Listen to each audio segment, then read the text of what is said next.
ህብረት ሥራ ባንክ በሚቀጥለው ዓመት ስራ ሊጀምር እንደሚችል የትምህርት ሚኒስትሩ ብርሃኑ ነጋ ማክሰኞ ዕለት ተስፋቸውን ገልጸዋል።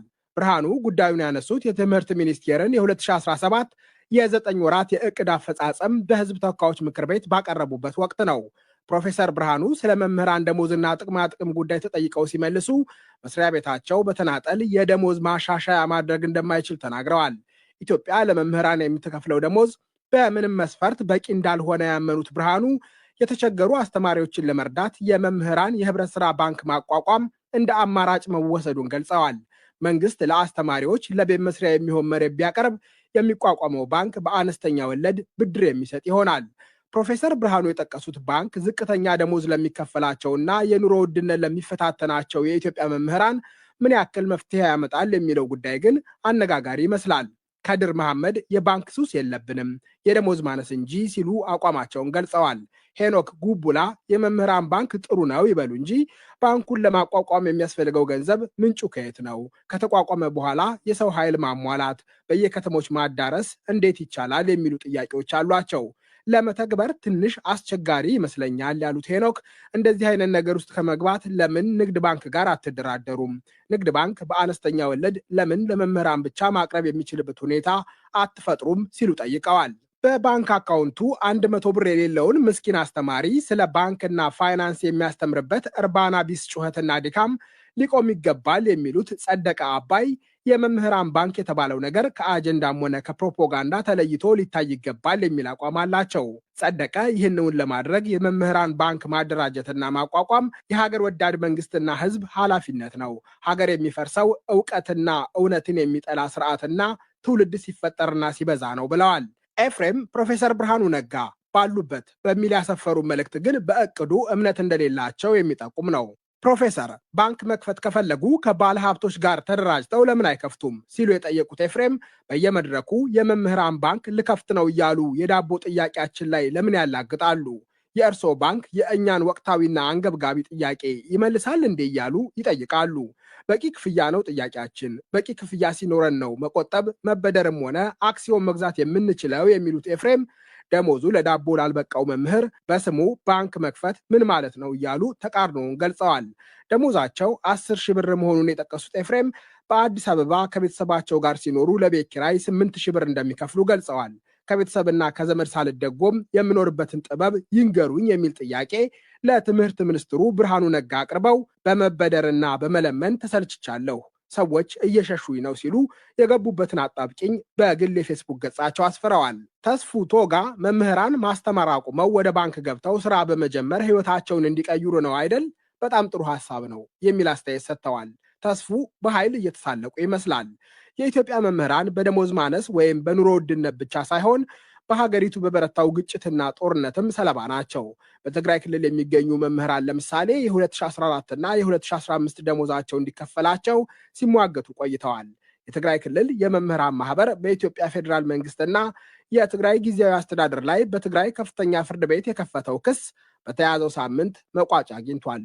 ፍርድ ቤቱ ጠቅላይ ሚኒስትር አብይ አህመድ የሚመሩት ፌዴራል መንግስትና ሉቴናንት ጀነራል ታደሰ ወረደ የሚመሩት የትግራይ ጊዜያዊ አስተዳደር የ17 ወራት የመምህራን ውዝፍ ደሞዝ እንዲከፍሉ ውሳኔ ሰጥቷል። ውሳኔው ከተላለፈ በኋላ ጉሽ ተስፋ ሁነኝ የትግራይ መምህራን ማህበር እንኳን የትግላችሁን ፍሬ ያገኛችሁ፣ በአፋጣኝ እንዲከፍሉ ውሳኔው ለፌዴራሉና የትግራይ መንግስት መድረስ አለበት ብለዋል። መአሾ ብርሃነ ግን አፈጻጸሙን የሚመለከት የጊዜ ገደብ የለም፣ ካልከፈሉስ ተጠያቂነት እንዴት ይረጋገጣል? የፍርድ ቤት ውሳኔ የሚያከብር መንግስት ያለበት ሀገር ውስጥ ነው እንዲ ያለ ነው ሲሉ ይጠይቃሉ። ኪሮስ ገብረ ዮሐንስ ደግሞ ያለምንም ድካም ሊሰጠኝ ይገባ የነበረ ደሞዝ የህግ ሂደት አልፎ የትግራይ መምህራን ማህበር አመራሮችን አድክሞ እዚህ ውሳኔ ላይ መድረሱ ትልቅ ድል ነው። የትግራይ ፍርድ ቤት በዚህ ጉዳይ ላይ ያሳየው ነፃነት ደግሞ ክብር ይገባዋል ብለዋል። ኪሮስ ከአሁን በኋላ ያለው የአፈጻጸም ስርዓት የሚመለከት ቀጣይ ትግል ያሻል የሚል አቋም አላቸው። ሙሉጌታ አብርሃ ጥሩ ውሳኔ ስለሆነ በአፋጣኝ ወደ ተግባር መገባት አለበት። የትግራይ መምህራን ማህበር እስካሁን ላደረጋችሁት ትግል በሀገረ ሰላም አስተማሪዎች ስም እናመሰግናለን ብለዋል። ክብሮም ገብረ ኪዳን ከመምህራን ጎን የወገናችሁና የደከማችሁ ምስጋና ይገባችኋል። ማንም ከህግ በላይ እንደማይሆን አሳይታችኋል የሚል አስተያየት አስፍረዋል።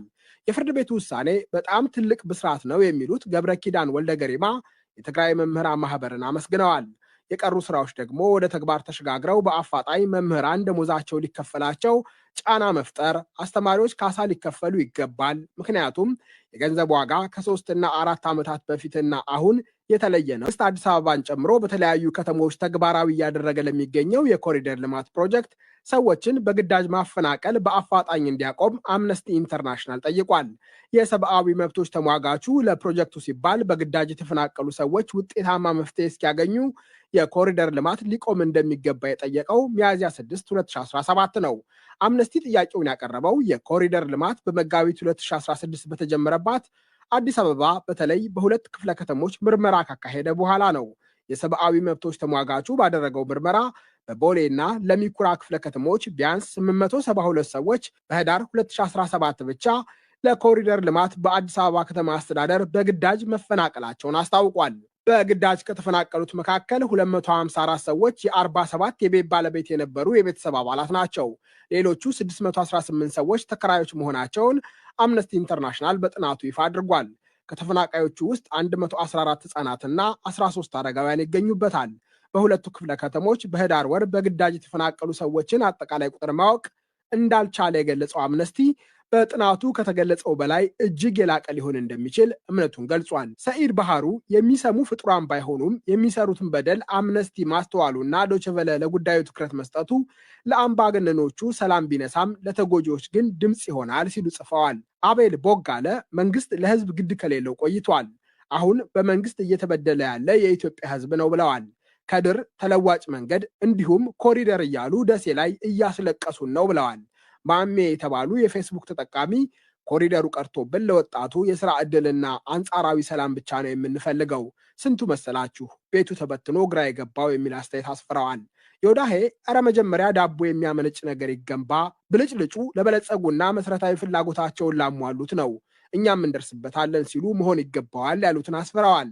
ወንደሰን ብሩ በግዳጅ የተፈናቀለ የለም፣ ሀገር ለማልማት ከነበሩበት ቦታ ማዛወር የግድ ነው፣ ካለበለዚያ እንዴት አድርገህ ነው የምትሰራው? አምነስቲ ዓላማችሁ ምን እንደሆነ ስለሚታወቅ ከልማት አታቆሙንም የሚል አቋም አላቸው።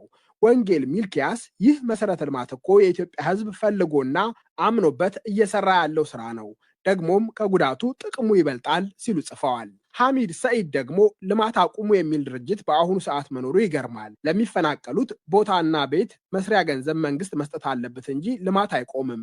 ልማት ለሀገር እድገት ወሳኝ ነው የሚል አስተያየት አስፍረዋል። በነገራችን ላይ ከመጋቢት 2016 ጀምሮ በአዲስ አበባ ለተከናወነው የኮሪደር ልማት የመጀመሪያ ምዕራፍ ብቻ 33 ቢሊዮን ብር ወጪ መደረጉን የአዲስ አበባ ከተማ ከንቲባ አዳነች አቤቤ ተናግረው ነበር። ስራው በተጀመረበት በአዲስ አበባ በመካሄድ ላይ የሚገኘው የኮሪደር ልማት ሁለተኛ ምዕራፍ በመጠናቀቅ ላይ እንደሚገኝ በቅርቡ ተገልጿል።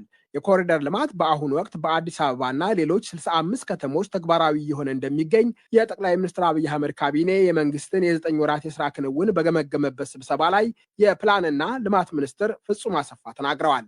አድማጮች የዛሬው